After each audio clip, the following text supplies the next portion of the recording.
Missed it by that much. Welcome to WatchMojo.com, and today we're counting down our picks for the top 10 comedians rejected by Saturday Night Live. I'll be watching. Don't screw up. Before we begin, we publish new videos every day, so be sure to subscribe for more great content.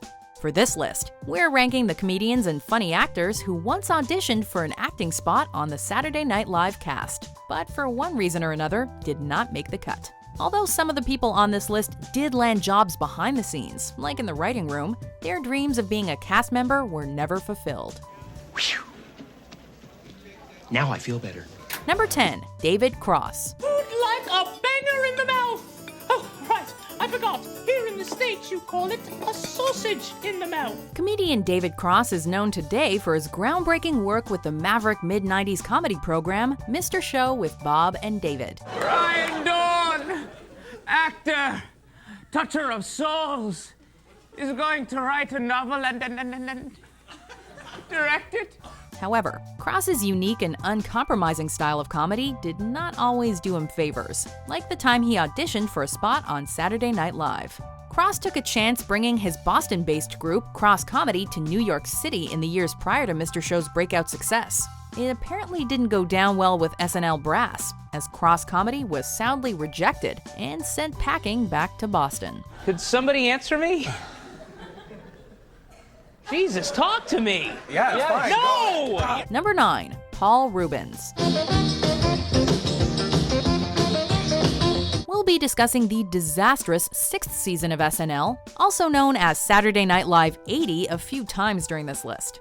It was a year that saw producer Lorne Michaels exiting the show due to burnout, taking with him the entire cast and most of the writing staff. New cast members were needed as a result of the exodus, with one of the potential comedians being a young Paul Reubens. The future Pee Wee Herman was passed over in favor of Gilbert Gottfried, however, and he used his feelings of bitterness to create what would go on to become the classic kids' TV program, Pee Wee's Playhouse.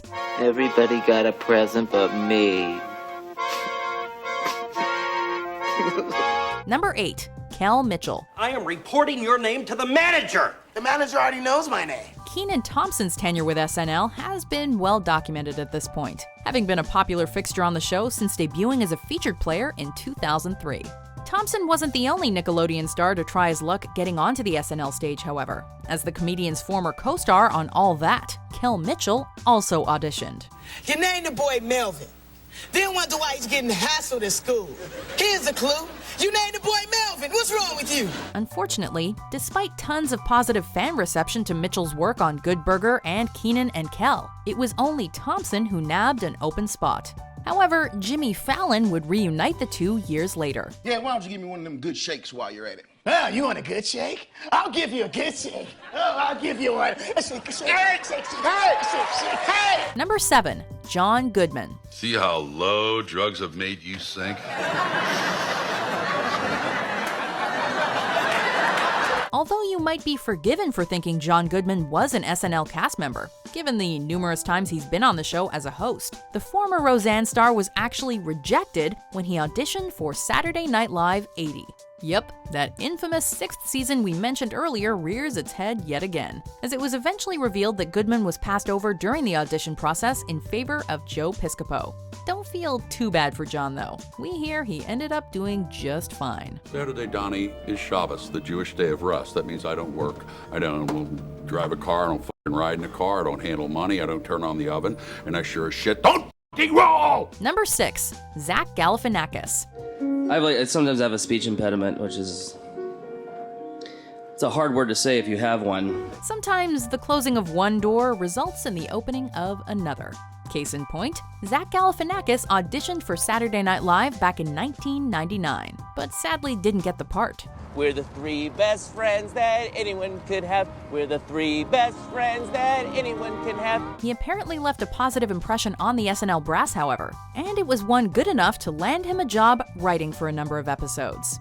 Plus, a post-fame Galifianakis ended up returning to the SNL stage years later as a guest host, scoring a Primetime Emmy nomination and bringing the whole experience full circle. I went to my high school reunion not too long ago, and it was very weird because I was homeschooled. Number 5, Aubrey Plaza. Hey, Alice.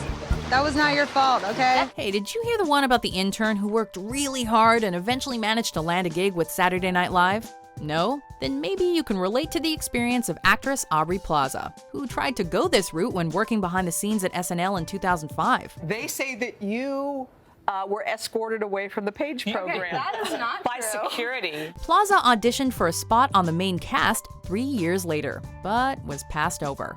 Thankfully, it was only a year later that she found a home playing April Ludgate on the NBC hit Parks and Recreation. Women should do everything. Check out my 4-color pen. Hey, everybody, listen up while I talk about some really, really important stuff. Parks, Michelle Obama, Parks. Number 4, Stephen Colbert. Now, what time? Now, because I am a transformational historical figure, that is, I have been on TV. This comedy giant may be famous today as the big shot host behind both The Colbert Report and The Late Show with Stephen Colbert. But everyone starts somewhere. For Colbert, that somewhere was the stand-up stage, though he eventually dreamed of making it to Saturday Night Live. Colbert even caught the eye of SNL writer Robert Smigel while performing comedy in Chicago, an experience that led Colbert to nab an audition for the show in 1992. Although Colbert wasn't hired for the job, he did end up voicing half of Smigel's ambiguously gay duo, and would later find work on The Dana Carvey Show and The Daily Show, before becoming the comedian we all know and love today. Don't you know I've been trying for a year to get you to say my name? Number 3, Louis C.K. You know, I've been married for 10 years. I'm sorry if I'm not the Fonz all over the place. Louis C.K. also spent time alongside Stephen Colbert writing for the short-lived Dana Carvey Show in 1996, a job for which he was well prepared, given the similar gig offered to him after he flubbed a 1993 SNL audition. CK was approached by Robert Smigel to write for Late Night with Conan O'Brien after SNL brass didn't pick the comedian out from his peers for a job. They looked up a camp quickly in the phone book, didn't look into it, and just sent you there. That's an absolute true story. Camp for retarded kids. True story.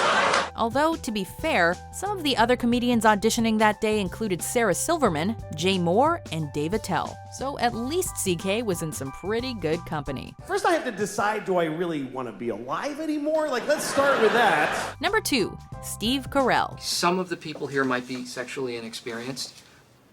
Is it true that if you don't use it, you lose it? Although this list is full of comedians whose rejection may seem crazy in hindsight, given their immense careers today, sometimes the final results just make a whole lot of sense.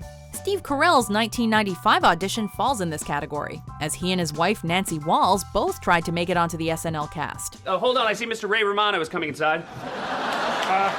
Yeah, hey, everybody, it's okay. Although Walls was hired, Carell wasn't. Although he did make up the other half of Robert Smigel's ambiguously gay duo with Stephen Colbert. In the end, we must admit that maybe the show made the right decision when they decided to go with none other than Will Ferrell as their final choice. Isn't that funny? There are certain topics that are off limits to comedians. JFK, AIDS, the Holocaust. The Lincoln assassination just recently became funny. Before we name our number 1 comedian, here are some honorable mentions. Oh, bang, bang. Shit. Problem? Did you feel that? No, ain't no problem. It's just... Got it? I do that thing like, you know, they do that. Please, Rachel, I am not an idiot. No, wait, Phoebe!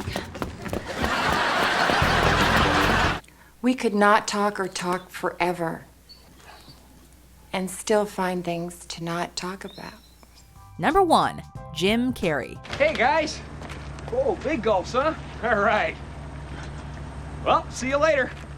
It may seem absolutely ludicrous that someone with the comedic talent of Jim Carrey would be passed over for what is essentially the Great American Comedy Show. But that's exactly what happened back in, you guessed it, 1980, when producer Gene Doumanian nixed Carrey's hiring. Doumanian, then replacing Lorne Michaels, ended up going with Charles Rocket, perhaps because she was focusing on the Weekend Update segment and didn't think Carrey could make the cut. Although he was rejected more than once, Carrey went on to great success on the competing sketch show In Living Color, and eventually found his way onto the SNL stage for a little vindication, guest hosting a number of times in the years after his success. Do you agree with our picks? Check out these other great clips from WatchMojo and subscribe for new videos every day.